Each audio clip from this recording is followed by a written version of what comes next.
Yeah, we're live now. Let me log out.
Mama, kadude yangu iko?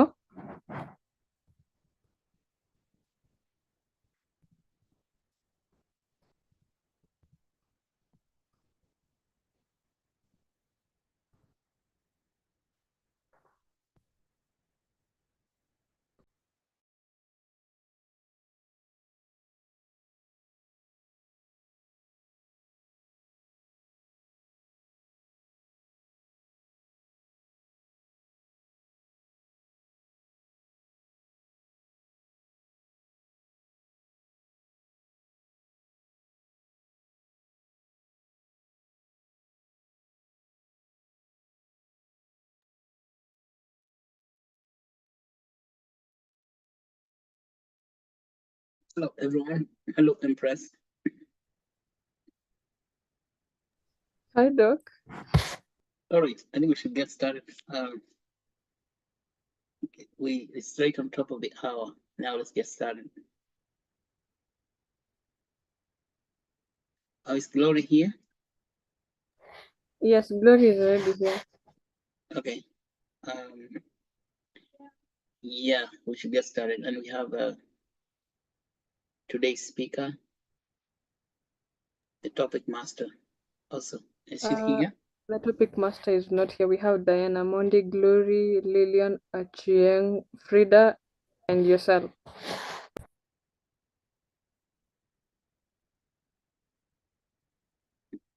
Glory, Yeah. who is your topic master?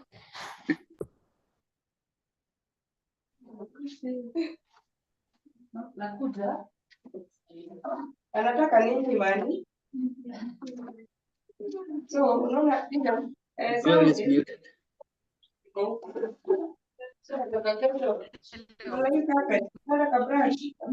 Weka maji ya omo, usugue polepole kabisa, hizi mautafu zote polepole juu, alafu You're the utaitoa nje. co-host. You can mute whoever is speaking. Glory, I can see you're the co-host. And Okay, so we should get started. Where is Glory? Glory is muted, is it? Sorry, good evening, everyone, and welcome. I think I was having challenge. Good evening and welcome to our today's session.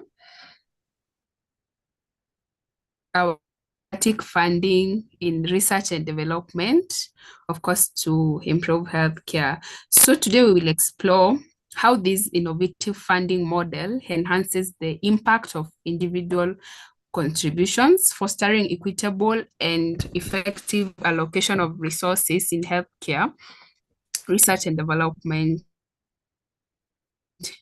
So think about traditional funding challenges in healthcare and consider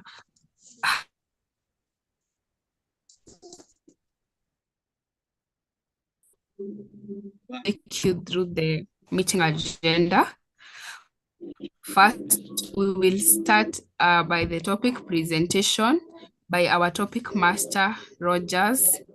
Thereafter, we will get to hear additional notes and comments from our CEO, Dr. Macharia Waruingi, followed by we will have an interactive session where members can ask questions, share their insight and ideas about the topic. Then after that, I will conclude the meeting. So to get the most out of this session, I encourage you to engage actively your insights, and of course, don't hesitate to challenge the ideas. Your participation will enrich our discussion and deepen our collective understanding. So allow me to welcome our topic master, Rogers. Rogers, welcome.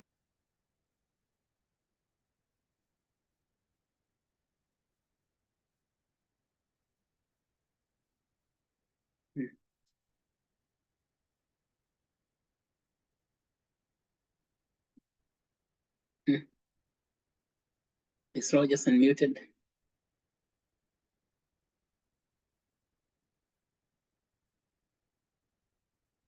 Glory invited someone who is not in the meeting yet.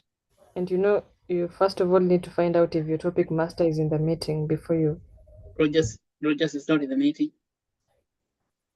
The meeting we have Salome, Lillian, and Maina, Diana, Glory, Frida, and I. All right, we don't know what Rogers. So we can talk about because Rogers is supposed to talk to us about funding for research and development. And I think we have come to the new age of funding for research and development. So because this is going online, I'm sure there are other people are listening out there. Funding for research and development is very, very hard to raise money for research and development. Why? Because research and development is not connected to profit. And funding usually comes from, say, like private equity investors. They want to see how you are making money. And when you're in research, you don't even have an idea of whether your project will ever make money in the entire eternity of mankind. So how do you get money in such a situation where there's absolute uncertainty that you are not certain when and whether you shall ever make money? Because of that high degree of uncertainty, it becomes very, very difficult to fund research and development. So companies like private enterprises usually can put money aside. Say a company like Coca-Cola, so already wealthy, can put money aside to finance its own research and development. And then such mid-sized companies also, they can put some money aside from their revenue to fund research and development.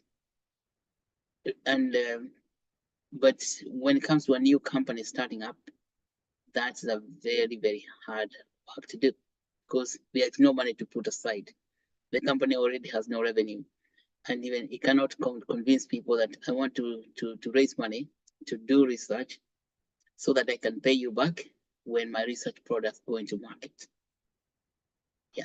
First of all, it's good to understand research itself, research and development is of multiple categories, particularly when you're in business. In the very beginning of your own business, the research and development, research involves technology, research of what technology that you want to bring that will make life better, faster, cheaper. So you make life cheaper for everybody, make life better. So you say, I'm going to create this new device or this new technology that will make life easier for everybody. And so that's an idea. Remember, we just came from the ideation phase or even prototyping. So you say you need to create a product, you need to create a prototype for that product. But that's going to cost you money. Now, that is one thing. After that, if you got the money for building the prototype, then even developing the prototype itself, then the next stage is you need to do market research. Like, where are you going to sell that product? You see, now initially you had research on the technology itself, then you have to do market research itself. So market research involves understanding people's tastes and all that. So going around gathering knowledge about how people will use your technology. And that's also very, very expensive. See? Then after that, if you find out what people like, then you can develop the market. Meaning that you start selling, you employ people to distribute your products. That's called market development. Other people call it business development. So you see, now that is the people. Initially, you had technology development, then you had the people development. As you're developing the people, not only are you developing the people outside who are going to consume your product, or who are going to use your product, but you're also developing people within your organization called human resource development. See, all that's also in development itself. Human resource, very expensive because you have to look for talented people to come and do the work, and you have to be able to pay them and maintain. Where does that money come from? Now, finally, after you've done all that, there's scaling, development scaling to the market scaling, making sure that you cannot manufacture in large quantity, scale, and then distribute to a large wider market. That's, you could say, the third stage of development. Because these things are supremely expensive. First of all, the research itself, which is called the basic research. In medicine and healthcare, we call it bench research. Biology, like you're in the lab, you're playing around there with proteins and DNAs and genes and stuff like that. Hormones, tiny little things, maybe doing animal studies. That type of research is known as bench research. So the distance between that place on the bench to having the molecule that you found on the bench coming to be given to administered to a patient is known as bench to bedside. Bench to bedside is what research and development is all about. Supremely expensive process. Now, how do you finance that? First of all, because of the high uncertainty that you're not sure that even if you develop that prototype that you have now, you are not sure you will ever get the market. You're in a very, very high uncertain. So in developed countries like United States and Europe, the governments have created funding processes, created money to fund R&D, research and development, through grant applications. So in the United States, in healthcare and medicine, we have the National Institute of Health, which provides grant money to researchers in healthcare, medicine, in biology, and so that they can have money and they have protected time. That money is to give them protected time where they can focus and concentrate on the work. Because at time you need to focus and you need to be very focused. You need protection. Protection from what? Protection from the vagaries of the market. So the government steps in, comes and tells you, listen, you have a very brilliant, promising ideas. We are not sure whether they will ever make money. in the entire eternity, but would like to protect you and your family by giving you a grant. So these grants are usually available to researchers, mainly from undergraduates, going all the way to postgraduates, and even for career advancement.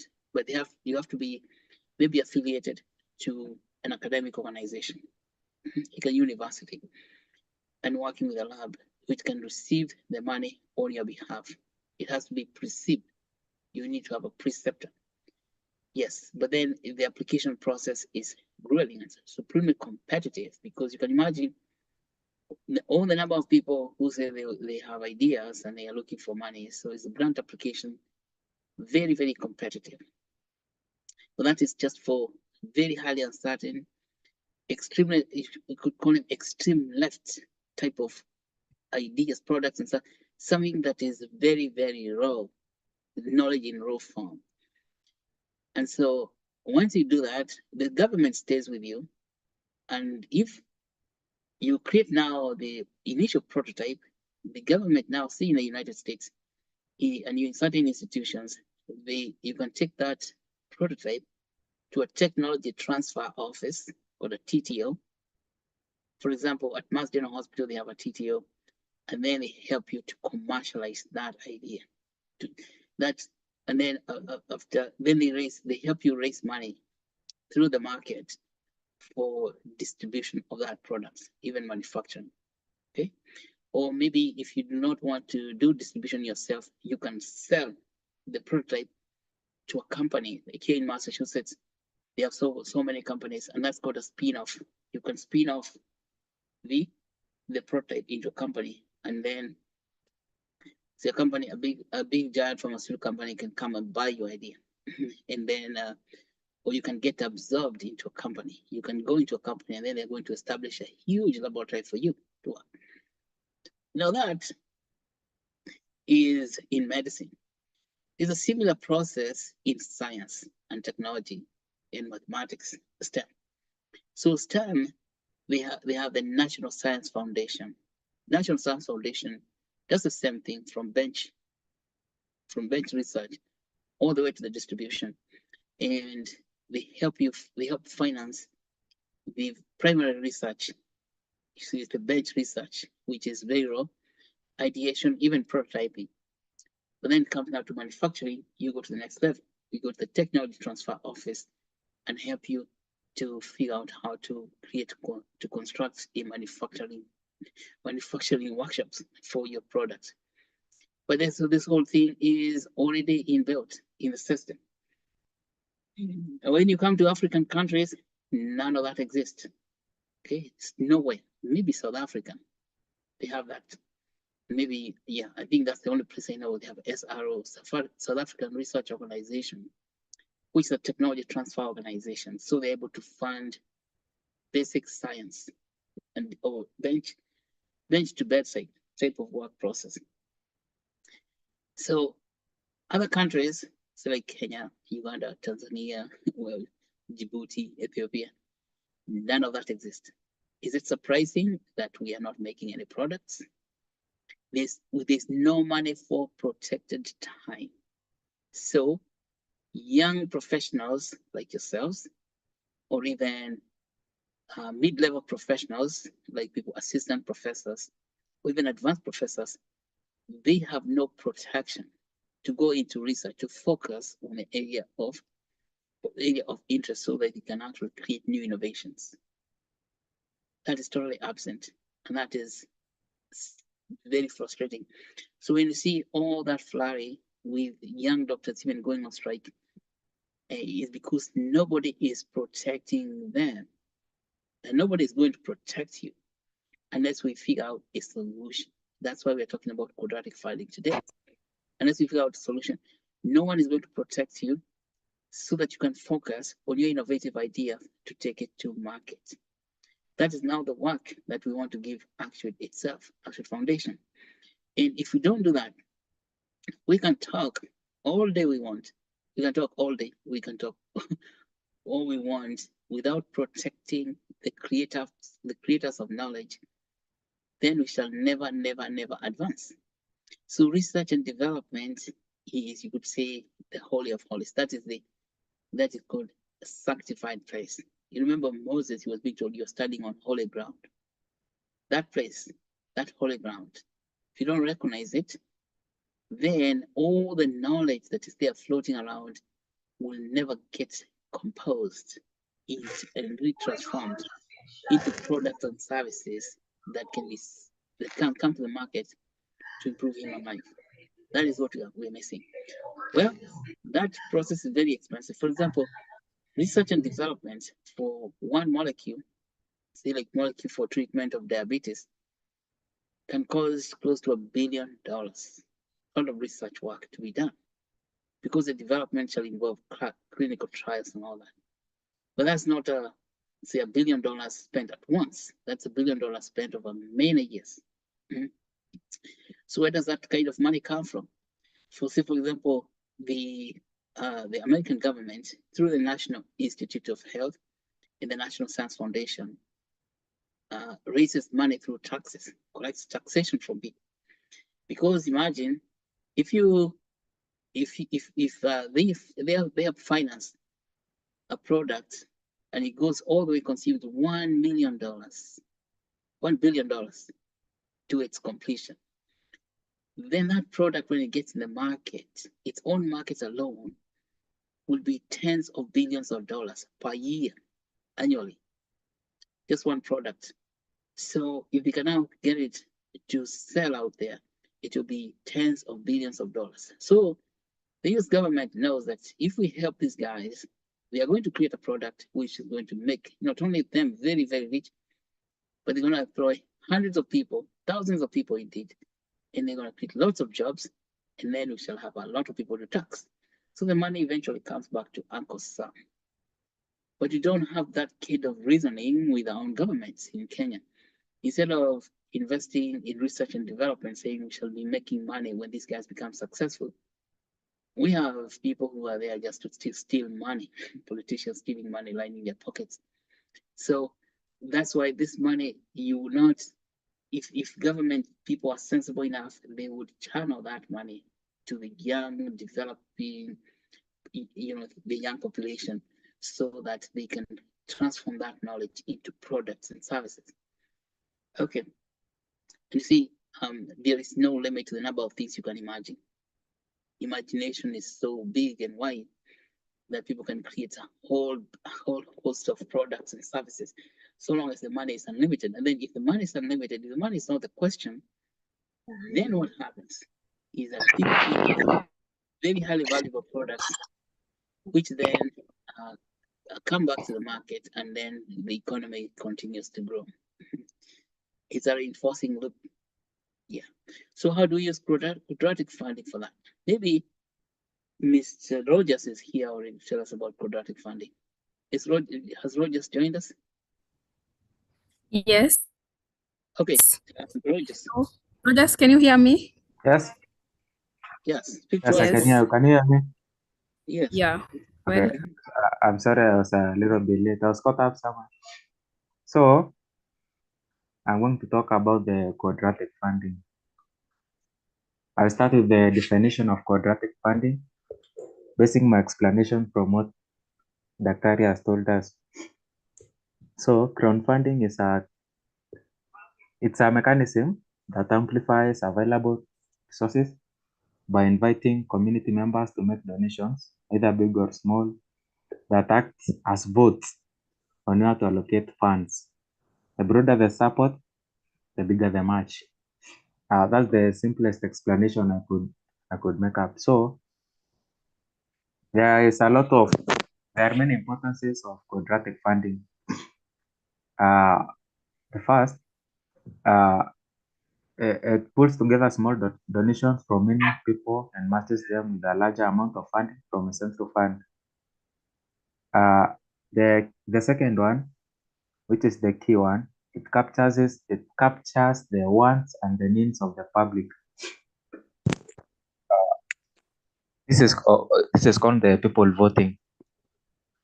It also fosters community involvement and shared ownership. So I was to cover applications of quadratic funding in medical research and development in details.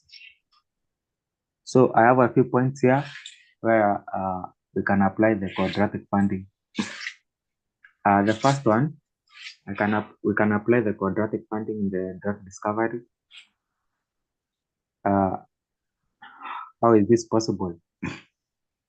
Quadratic funding can incentivize collaborative efforts among researchers to discover new drugs by allocating funds based on the number of contributors and the amount each contributes.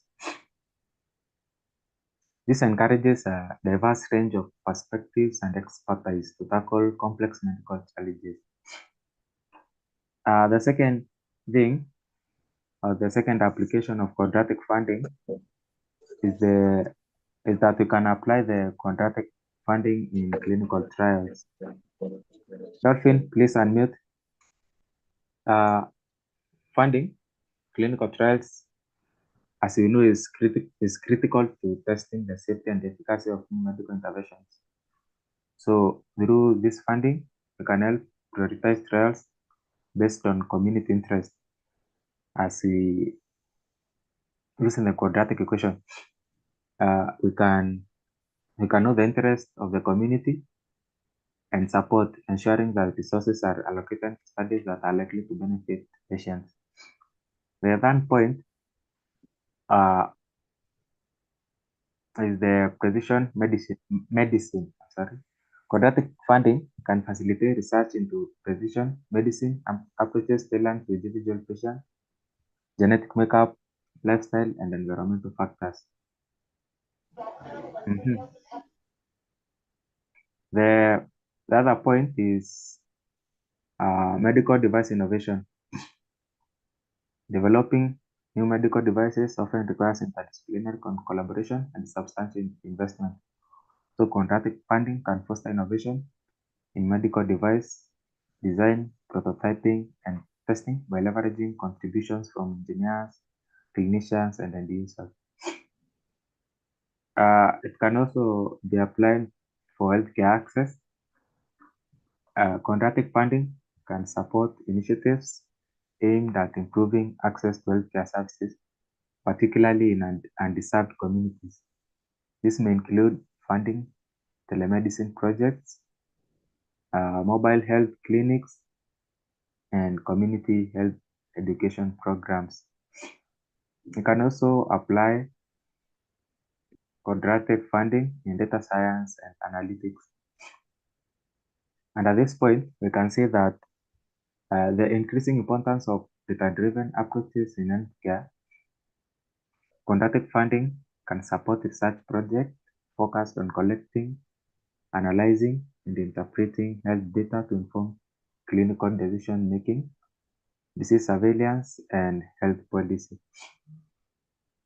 Also, we can apply quadratic funding in mental health researches. The other point, we can use quadratic funding in healthcare equity and ethics.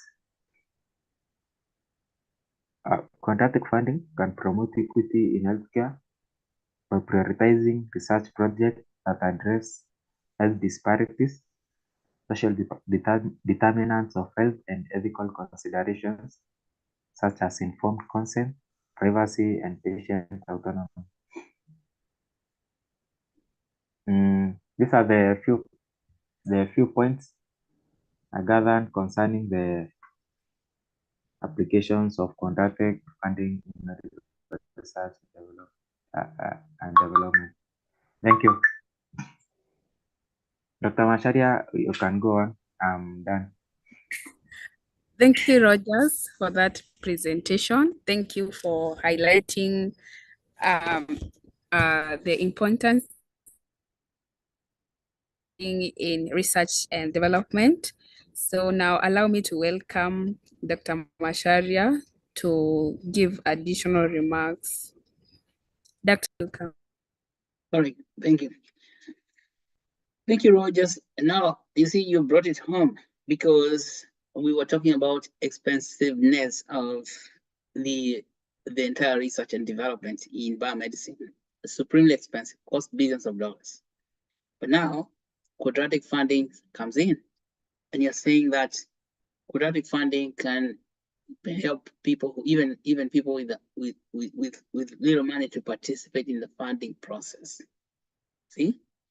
Now imagine we're going to do drug discovery, and that process would take $1 billion. Then quadratic funding is the best mechanism to do that. What it would mean is we allocate tokens, and then people will be buying those tokens. Say like if we allocate 1 billion tokens to a certain promising drug for curing a certain disease to be found in Africa. Diseases that have no treatment because they don't occur in the Western countries, but they occur in places like African countries. Then these are known as rare diseases. They're not rare, but they're called rare diseases.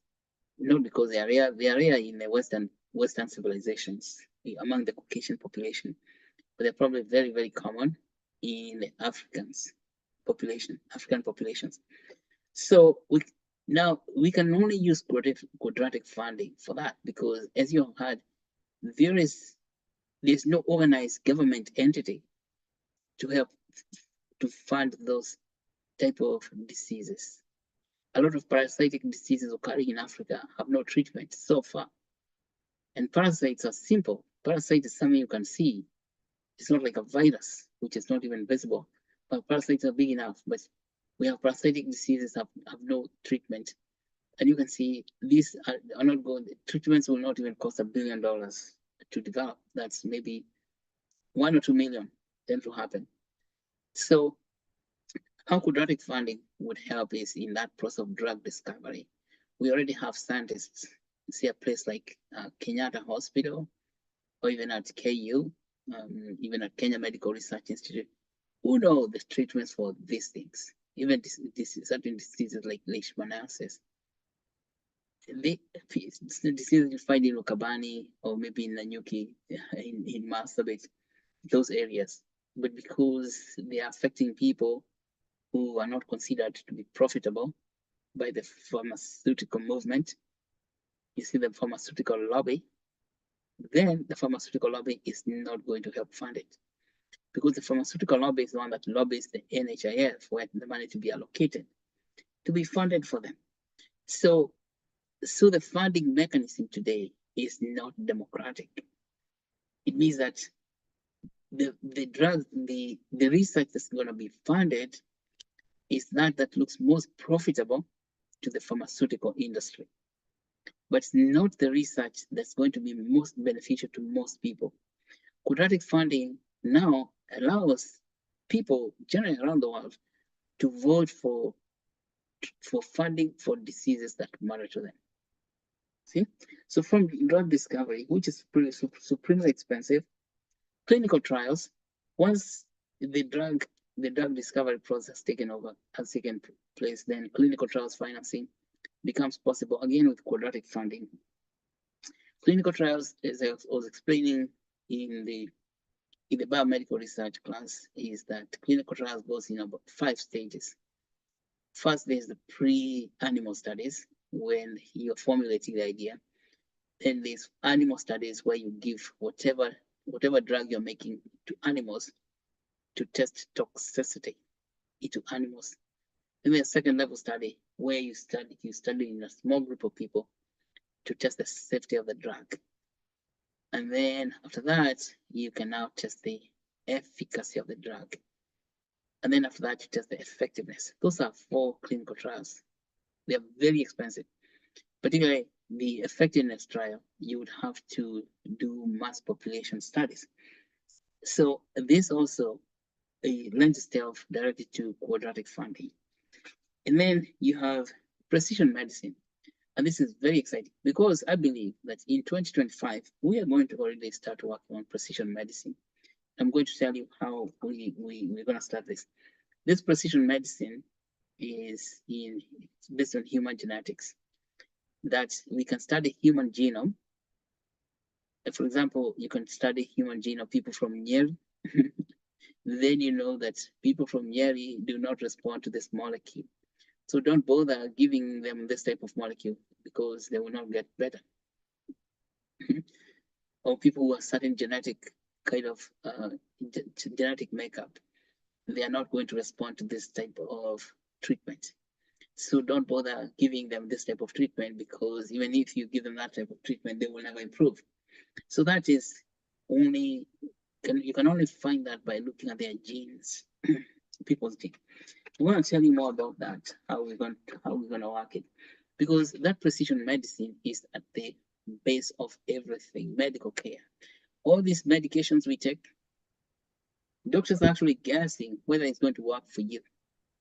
Yeah, like if you get high blood pressure or get diabetes, in the beginning, when you come to the hospital and then you get diagnosed with high blood pressure, doctors don't know which tablets are going to work. So they're going to prescribe either. First of all, there's so many medications for high blood pressure. There are those that reduce the water. So they reduce the amount of water in your bloodstream. Things like walk through the kidneys to get water volume reduction. And then those that reduce the strength of the heartbeat. Yeah, they're known as calcium channel blockers. And then there are those that reduce the excitement of the blood vessel walls. So all those type, then because there are all these different type of drugs, some of them are effective for certain groups of people and certain others are not effective at all.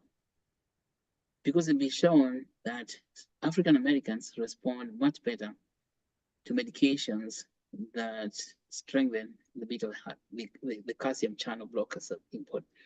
And so if you give them other medications, you find they're not responding. But see, you may not know. And it's like you have to do guesswork. But with genetic studies, now you're able to know precisely which populations can respond to this type of medication. So even for breast cancer, it has been shown that certain types of breast cancers, genetically determined breast cancers, will respond to certain types of chemotherapy or certain types of treatment. That if you do not know the genetic makeup of the lady, then giving them this type of chemotherapy is not going to help, because the breast cancer is not going to stop. So this is where precision medicine comes in. See, all that work, we have to do a full genetic analysis. For every patient who comes in, we do a genetic analysis. Now, the good news is that that type of genetic analysis is today supremely cheap. You can get a genetics test done, like your full human genome analysis, less than 100, less than 100 shillings. That's $10.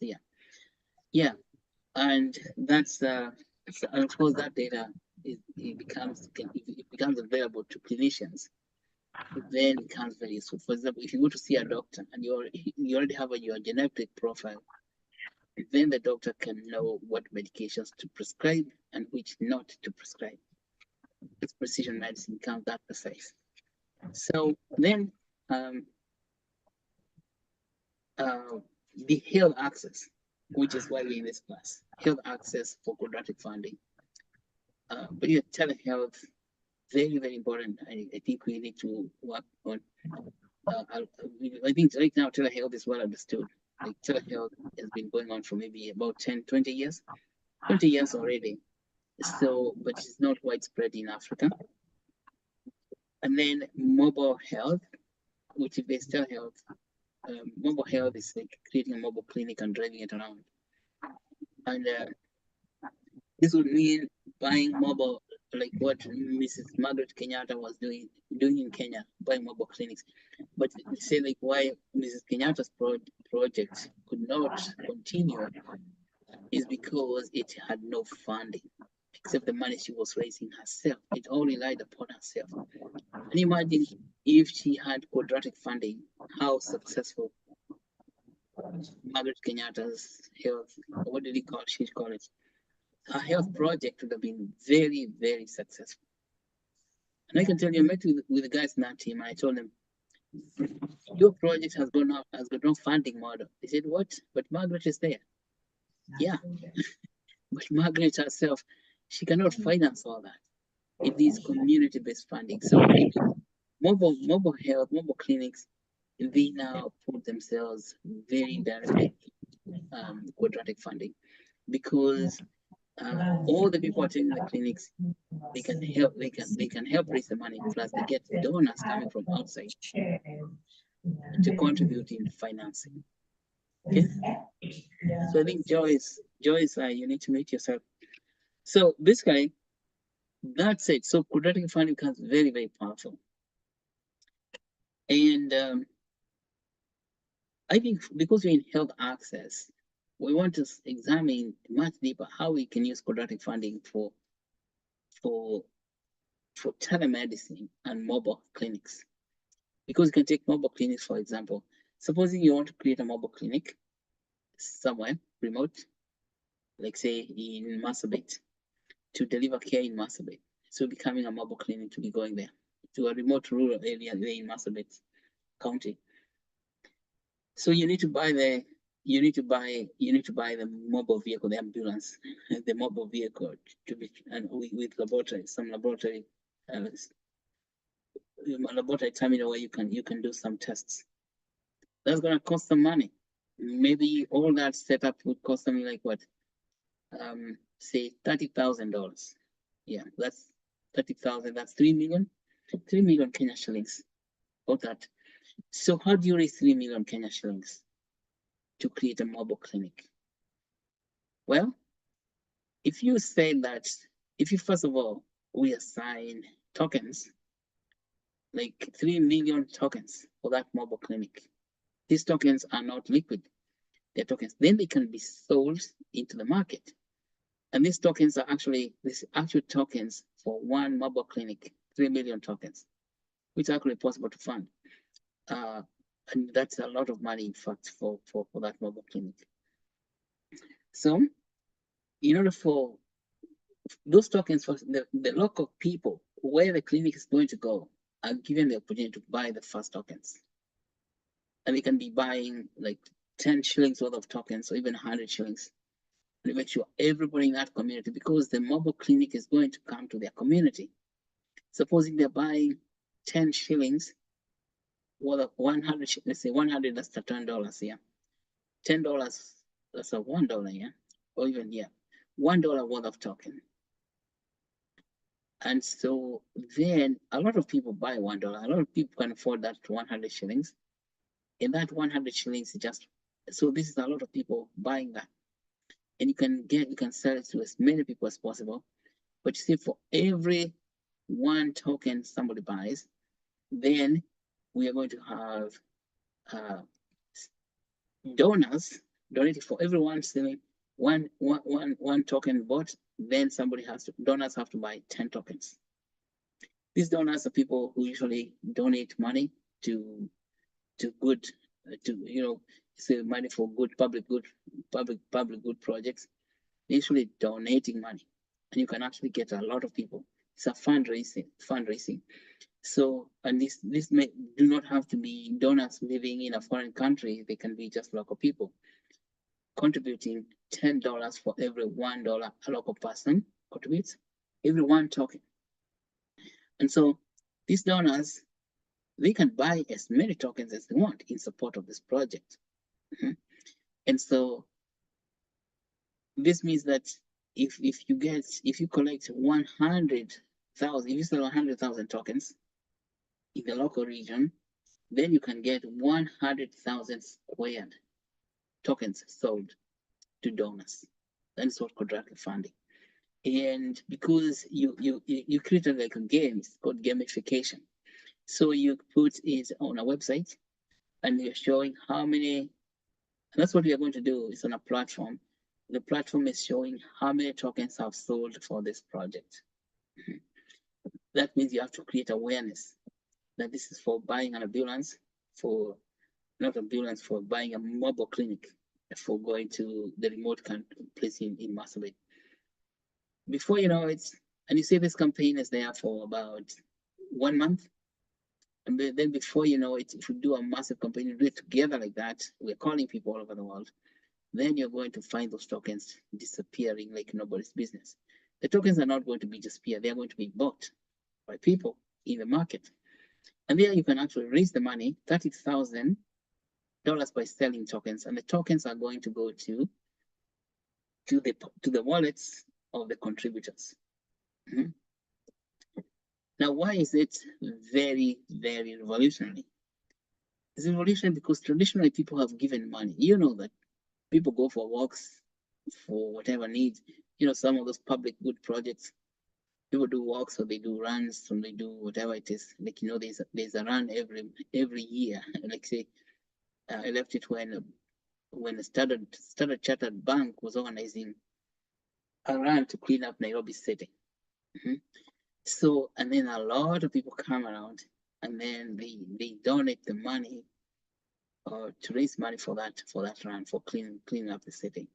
So you know that people are always interested in supporting good cause. So the difference with that type of fundraising, with like those runs, or when people doing marathons, the difference is that in quadratic funding, the token itself goes to the market and enters into a liquidity pool. And then the money that you donated now gives you more money. Because when it's in a liquidity pool, it will be making for you percentage for every transaction, percent transaction fees, and if the token is likely to appraise in value because it's the market and you're already holding that token. So it become a very elegant way of receiving when you're giving.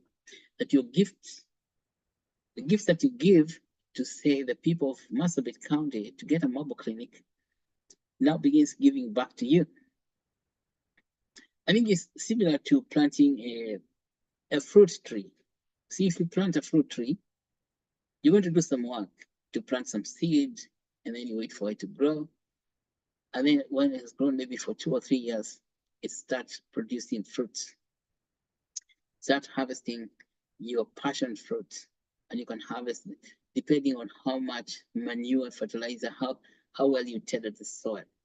So similarly, when quadratic funding is like that, a seed, say like an orange seed, is not a big thing, it's very tiny. So you put a seed in the soil, when you plant it, germinates, then grows, you have to wait for 3 years. So that seed is like the token you're holding after doing the quadratic funding. But it is now removed from the mobile clinic itself. It allows financing for mobile clinic, but then you continue to hold a token, and the token will be making you money in the future if you can wait for 3-4 years. Just like planting seeds for oranges or bananas, 3 years later, you're harvesting banana. That is the most revolutionary thing that has ever happened. And you can see if you can do it for small scale projects, such as raising money for mobile clinic, it's not really small scale. That's 30,000, 3 million shillings, not a small amount of money, but it's small scale compared to research and development for drug discovery, which costs $1 billion. What I'm saying, if you can do that for small scale projects, then it's the same mechanism for large scale projects for raising $1 billion. Also, yeah, and that brings me to the next section is an announcement. Yesterday, I went to the Boston Genomic meeting here in Boston, and it's a huge festival. First of all, they call it Festival of Genomics. It's the big conference and convention center in downtown Boston, and there was a lot of people doing amazing stuff, which is genomic medicine, protein science, protein sequencers, and all that. But what's great about it, I had a meeting with Yusuf Enrique of Indigenous AI. Yusuf Enrique had just come from Washington, D.C., where he has this company called Indigenous AI, where they are doing genetic sequencing for the African American population. So Enrique told me that he wants to study the whole human genome for Black people. I said, what what an ambitious project. How will you do that? And why would you want to do that? How he will do that, he already knows technology. He's a very intensely brilliant guy. Okay. Why we'll do that is for what you just said, precision medicine. So with his company, we're going to have data to create, therapies that are precise, directed to the African American population, let's say the Black population throughout Africa, so you can know which drugs are going to be effective for what kind of people, depending on based on their genetic profile. Then you say, question is, how will a doctor in Nyeri, for example, know the genetic profile of their patient? Say that's simple. What you're going to do is put multiple laboratories. I think we want to have laboratories in every country in Africa. But before that, he already has space in South Africa to get started, and he's working with the SRO, the South African Research Organization. As I told you, South Africa is very advanced. They already have a research organization, technology transfer organization. And Kenya, we don't have it, but I told him that we have to build one in Kenya, because we don't need a research organization, TTO in Kenya, because we are the TTO, Technology Transfer Organization. And then Nigeria and Ghana, so they're coming. So what I told him is that, first of all, he's saying that we're going to put all that data on the blockchain. That's what makes it fascinating. We're going to put it all on blockchain for security reason, privacy. But they don't have tokens, like actual tokens. So I told him, now what to do, we're going to do a quadratic funding mechanism. We allocate a whole bunch of tokens for that project, because he told me that he's raising money to buy the equipment, those genetic sequencers. They are quite really expensive, but once you get those and you're sequencing the DNA, then he has a lot of data to sell to pharmaceutical industry, or even create a platform for manufacturing of new medications, even for those rare diseases. Yeah, it is high risk, you could say, just like what the government does, government funding, but that risk disappears in a token economy. Using the traditional financing, you need the National Institute of Health to come and do that.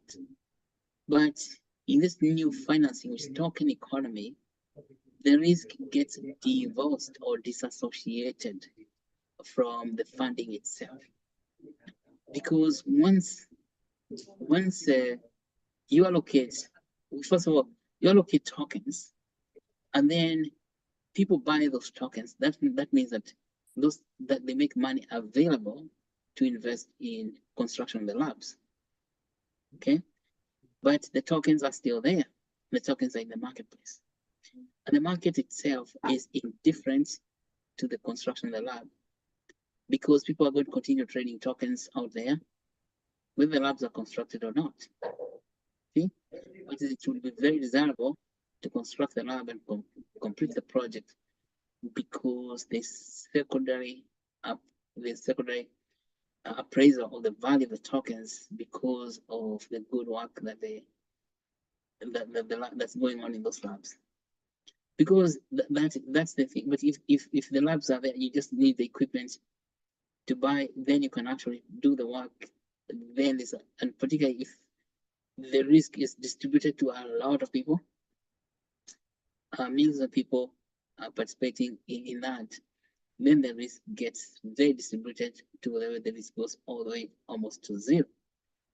So what I'm saying is that we are going to create a quadratic funding process for genetic sequencing in partnership with indigenous AI. That's what we agreed with Monsieur Enrique. But that is not an easy job. It's very hard to do, but we are not easy people. We are very hard people. Yeah, we shall do that. We create that quadratic funding mechanism. So he told me that he's going to announce that. He's going to write an announcement at the Juneteenth. Juneteenth is this June 19, I think the day of, let us ask Google, hey Google, what is Juneteenth?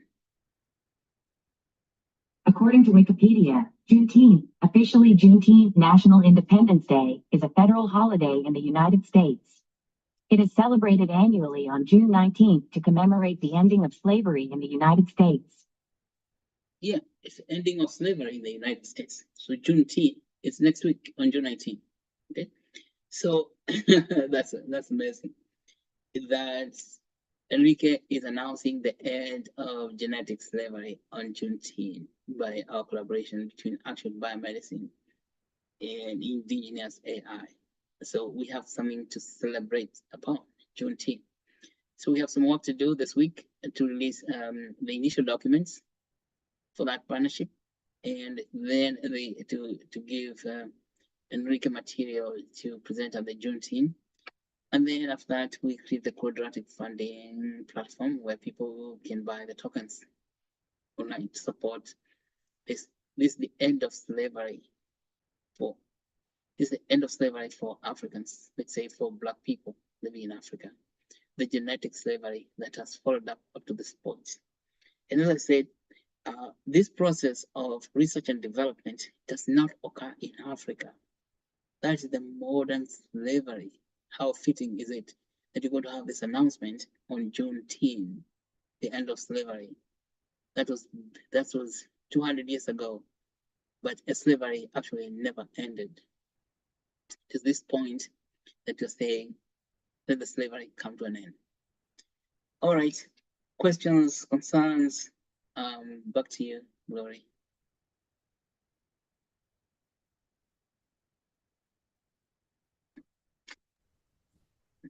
Glory, you're quiet. Thank you, Doc, for shedding more light on integration of blockchain technology and quadratic funding through use of Actuate tokens to promote equitable and effective allocation of resources in healthcare, research and development.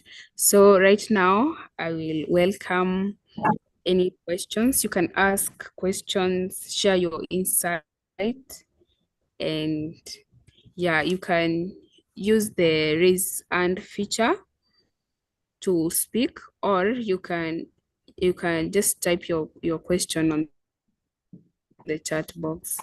So any question, any comment, any.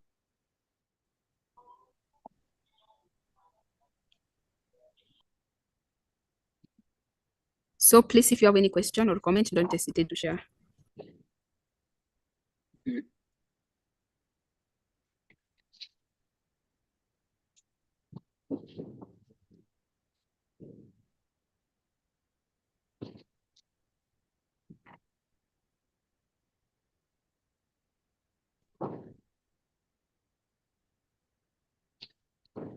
I think somebody is talking and maybe muted.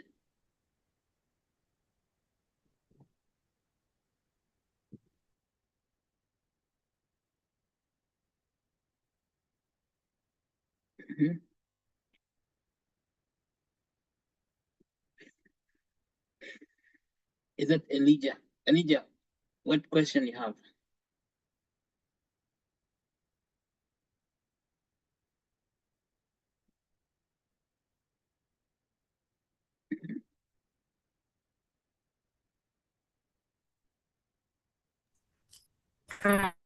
It seems there are no questions. Daktari, some students had the concern about the medical students want to participate in the summit, and they would like to know, guidance about the topics. Maybe you can elaborate on that. Okay, that's a great question. Now we pivot to the summit. So as you all know, we have the summit coming up in December. The summit is about the use of decentralized finance and blockchain and on the blockchain and the artificial intelligence for health and human development. Okay, so decentralized finance and artificial intelligence for health and human development. So we're talking about medical students, maybe health students, students in healthcare, health services. Is the question you want to ask yourself is how can we use decentralized finance and artificial intelligence to improve health of people, okay, patient health, or maybe to prevent disease from happening? What can you do? So that's a broad question. Now it depends on your area of interest, because if you're undergraduate students, you have not specialized yet, but there's a very broad spectrum of things that you can look into and come to make a poster. It would be good for you to make a poster about it. Things that you think that might interest you in the future. For example, you would like to specialize in a certain area of medicine. Okay, yeah, certain area of medicine such as psychiatry. Let's start from the top. Psychiatry, that's the mind. How the mind does its business, that's called psychiatry, okay? So, or maybe you would like to specialize in neurology, or you would like to specialize in ophthalmology, or even ear, nose, and throat, or even dentistry, let's say. It doesn't matter. Or you come all the way down to the chest. You would like to specialize in chest medicine, respiratory medicine, or even the cardiovascular medicine, the heart, or even the digestive medicine, which is about how people swallow food, digest it, and get energy from it. Or you would like to specialize in kidney medicine, renal medicine, or even endocrine medicine. That's how people generate hormones, like for diabetes, insulin. So, or even musculoskeletal medicine, which is orthopedics. So I'm giving you all those are areas of interest that you can show. Now the question is, for example, if you take a topic like orthopedics, orthopedic surgery, orthopedic medicine, is you would say, how would decentralized finance or artificial intelligence help in orthopedic medicine? So first of all, that is a very broad question because you can see it all the way from research and development of ideas in orthopedics, and even what we have talked right now about financing orthopedic research for creating medical devices for broken bones, all the way going to proposing new surgical interventions, all the way going to creating new technologies for diagnosis of bone disorders, bone diseases, and even how you can use artificial intelligence for case identification. That means how do you from diagnostic standpoint, how do you detect a case? And this applies to all diseases. For example, you can have an artificial intelligence for case identification for mental health disorders like schizophrenia. You can use AI to detect mental health problems. Even you can have a device on your laptop or tablet to help you recognize this patient is having schizophrenia. This patient is having depression. See, you see, these are questions that you can ask. How can you use AI to help with that? Or even blockchain itself. Blockchain is for data management and all the other things you can do with the blockchain, and then decentralized finance, funding, all that stuff. So even if you think about neurological conditions like epilepsy or Parkinson's disease, so you're asking yourself how. I'm saying you're asking yourself because you're not asking other people. It's your own asking yourself. That's your higher self. Okay? You're asking your higher self because it has to be your higher self because you need to have the money. Your small self cannot get the money to do that. So you're asking your higher self, my higher self, how can we, what can we create using decentralized finance and blockchain or an artificial intelligence to improve care for patients with epilepsy or detection of epileptic disorders. You know, there's so many people with epilepsy, but we don't even know they have epilepsy because epilepsy is not really well understood. So, but with artificial intelligence, and having decentralized finance, that becomes possible, even quadratic funding for epilepsy. Another neurological disorders like movement disorders can detect them. But even then, so basically I'm giving you ideas about topics.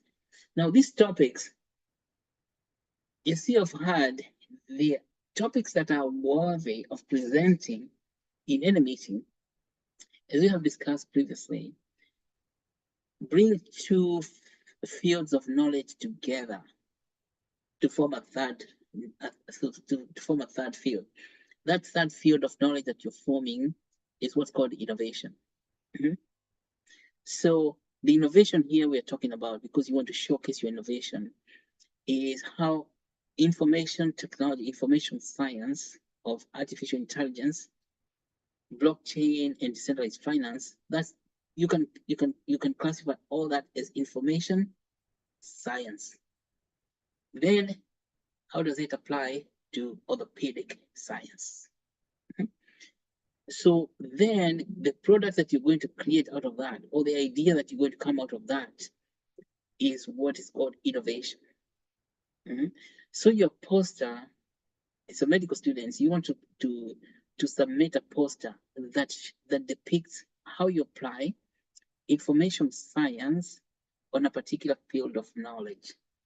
And this particular field of knowledge, which is either neurology, psychiatry, ophthalmology, dentistry, gastrointestinal, it ranges from bench research in the laboratory, bench laboratory research, coming all the way through the discovery of new drugs and medical devices, all the way to the patient bedside.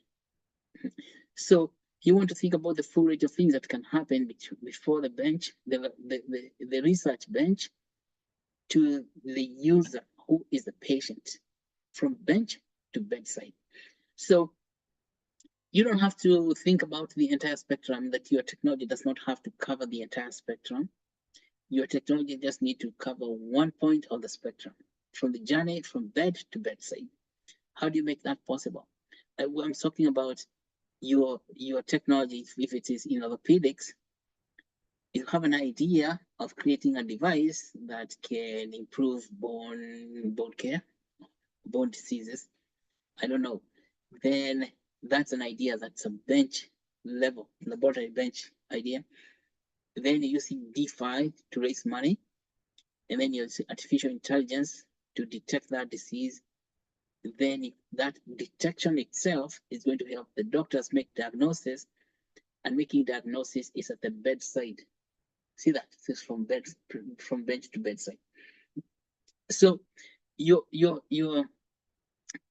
can think of those ideas, submit an abstract through our submission form on the web, and then be ready to create a poster in December. So we have between now and December, we can work out on those projects. And in fact, the more you think about it, the more fun. In fact, by the time you're done, you will even have identified where you want to specialize.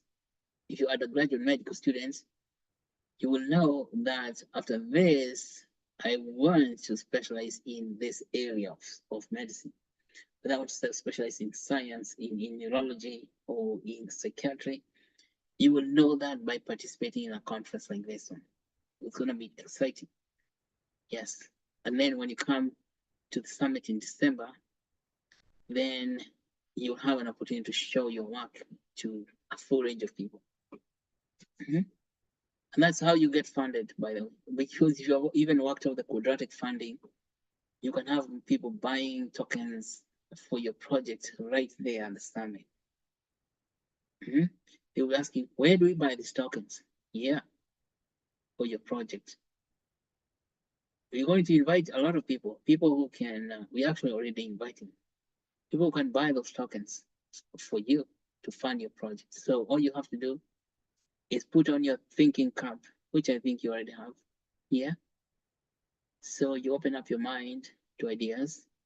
And that's why I said it's not your small self that is asking, it's your big self. The one in you who is much greater than the one who is in the world. Okay. So that's a great question. Glory. I hope that clarifies.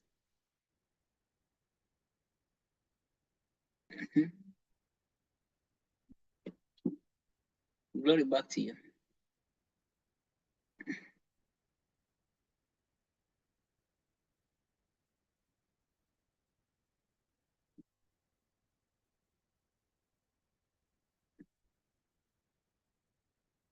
Okay, Glory is silent. What happened? Did she drop?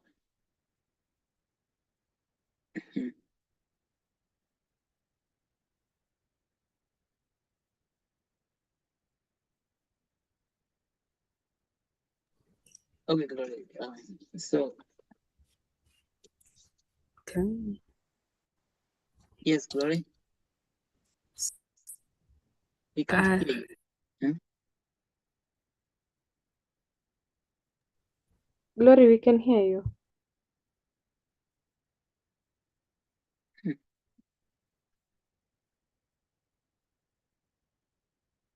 Oh, she's having serious connection difficulties.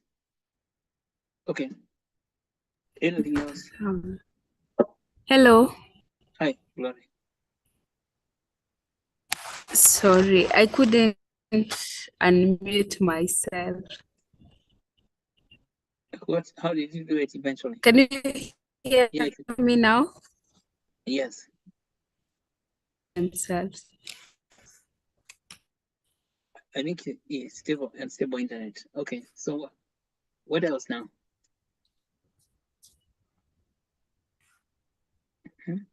Thank you, Doc, for answering that question. I hope now you and everyone understands how you can participate, how you can come up with ideas and yes, Well, you can start working on them as early on our website. It is always a pleasure to engage the maybe anyone with a question. If maybe you are having, if you can't unmute yourself, you can raise the hand. You can also type on the chat. So this session is also being streamed on YouTube. After the session, you can also go watch again and understand, maybe in case you missed the point, and understand more about quadratic funding. You can also comment and share. So if there is no questions, I am sharing the form, the Google form.